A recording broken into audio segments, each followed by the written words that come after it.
晚上好，咁咧就聽日禮拜日啦，咁啊又有馬跑啊。咁啊講開上次我提供嗰個考馬報啦，就有啲唔好彩啦，頭關就過咗啦，尾關咧就收翻安慰獎。咁如果當10蚊注當40蚊買咧，都要蝕幾蚊㗎，好似蝕9蚊，好似31蚊好似。好啦，咁今日咧我就跑咗啦，咁咧就覺得咧第一口孖步咧應該有得諗嘅。OK，咁第一場咧就依家大熱門咧就係魅力星啦，咁啊布文琪啊崔約翰，咁我覺得呢隻馬咧就好大機會有機會係贏㗎啦嚇。咁佢上次咧都跑第二㗎嚇，即係都已經有賽績啦。咁就係檔位係排第6檔嘅。咁咧就呢次呢個檔位咧就好翻丁咁多，唔會爭得太遠啦。咁爭第5檔啦。咁我覺得就好翻啲啦。咁當然再賣啲就更加好啦。咁我覺得呢隻馬咧就好大機會。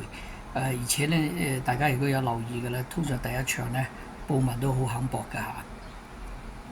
咁咧就我會揀定佢啦，7號啦，第一場啦。咁第二隻馬咧我就揀隻，咁咧就係隻發光發亮啦。咁有6.9㗎嚇。咁呢隻馬咧就上次咧就交咗俾上個馬季咧就係蔡明少啊、田泰安佢哋都有騎過㗎。咁咧因為呢隻馬就冇賽績，即係今季冇賽績啦。咁但係咧擺得潘頓上去咧，我覺得佢都肯搏㗎啦。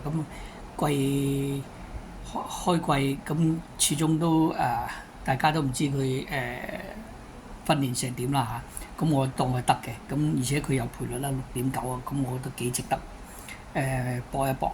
咁第三隻咧我就揀隻燃心星啦嚇。咁燃心星咧又係跑過幾次啦。咁就由潘明輝啊、希威森啊、金貴略各一場啊。咁依家咧就揾隻見澤騎師減5磅啦，我就覺得都好大機會，而且佢個檔咧第4檔嚇，咁輕咗咁多磅，咁喺前面放應該有機會嘅嚇。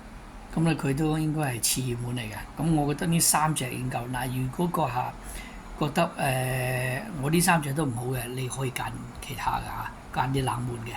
咁跟住咧次關咧，嗱我本來揀4隻㗎，咁我覺得可以唔使揀4隻。不過如果個客覺得用翻我以前嗰個揀4隻咧，咁你咪就揀多隻咯，揀隻冷門就得啦，係嘛？咁尾關咧我就揀第2場嘅。第2場咧就係3號啦，就快活英雄啦。咁隻馬咧上次已經贏咗1次㗎啦嚇。咁咧就個時間都幾快㗎嚇，1分08秒36啊。咁咧就贏成2個半馬位嘅。咁加咗9磅啦。咁我覺得都應該都冇阻力㗎啦。咁我覺得佢應該有機會照樣再贏多場啊。咁特別黎超星啦佢肯搏㗎。即係呢個馬房，我覺得真係差唔多隻馬都肯搏。呢個馬房而家目前都攞咗6個 win 㗎啦。咁樣我覺得值得去買啲考馬步，而且成本只係30蚊啊。好，咁我喺呢度祝大家好運，亦祝我自己好運啊。OK，咁下個禮拜3見啦，拜拜。